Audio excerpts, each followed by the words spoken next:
രാവിലത്തെ മടിയെല്ലാം മാറ്റിവെച്ച് കയ്യിൽ കിട്ടിയതെല്ലാം വാരിത്തേച്ച് ഇന്ന് ജോലിക്കിറങ്ങുമ്പോൾ വീണ്ടും ഒരു സാധാരണ ദിവസമായിരിക്കുമെന്നാണ് കരുതിയത്.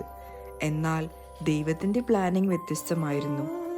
തികച്ചും അപ്രതീക്ഷിതമായി ഇന്ന് വൈകിട്ട് ഞങ്ങൾക്ക് ഒരു സ്ഥലം വരെ പോകേണ്ടി വന്നു.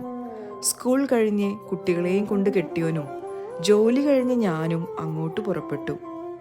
നോർത്തേൺ ലൈൻ വഴി ലണ്ടൻ ബ്രിഡ്ജിൽ ചെന്ന് തേംസ് ലിങ്ക് ലൈനിലെ 3 ബ്രിഡ്ജസ് ട്രെയിനും പിടിച്ചോണ്ടാണ് യാത്ര.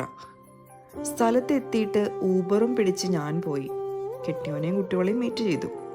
എന്തിനായിരുന്നു യാത്രയെന്ന് മാതാവും ഈശോയും ഒക്കെ അനുഗ്രഹിക്കുകയാണെങ്കിൽ അപ്ഡേറ്റ് ചെയ്യാട്ടോ.